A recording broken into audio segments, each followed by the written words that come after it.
India एक बहुत बड़ी कंट्री है। ईस्ट से वेस्ट तक 2900 किलोमीटर से ज्यादा चौड़ी है। तो हम इतने बड़े लैंड पर टाइम कैसे डिसाइड करते हैं? वहीं पर भारत का स्टैंडर्ड टाइम मेरिडियन काम आता है। चलो इसे समझते हैं।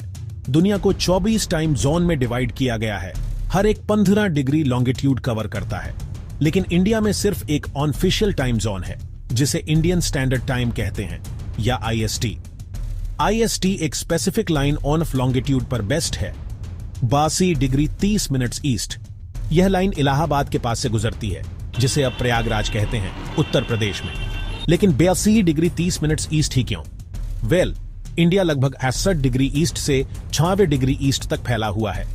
अगर हम बीच का चुनते तो हमें एक ऐसा टाइम मिलता जो सबके लिए फेयर होता। 82 डिग्री 30 मिनट्स लगभग सेंटर में है, इसलिए इसे भारत के लिए स्टैंडर्ड मेरिडियन के रूप में चुना गया था। अब इसका हमारी घड़ियों के लिए क्या मतलब है? Indian standard time Greenwich mean time यानी जीएमटी से 5 घंटे 30 मिनट आगे है। तो अगर लंदन में दोपहर के 12 बजे हैं तो इंडिया में शाम के 5:30 बजे हैं। लेकिन यहां एक इंटरेस्टिंग फैक्ट है। अरुणाचल प्रदेश में सूरज गुजरात से लगभग 2 घंटे पहले उगता है। फिर भी दोनों स्टेट्स सेम टाइम फॉलो करते हैं, आईएसटी। इसीलिए सुदूर ईस्ट में दिन वेस्ट की तुलना में जल्दी शुरू और खत्म होता है। कुछ लोगों ने इंडिया में 2 टाइम जोन रखने का सुझाव दिया है, लेकिन अभी के लिए हम सिर्फ एक पर टिके हुए हैं। स्टैंडर्ड मेरिडियन कई शहरों के पास से गुजरता है।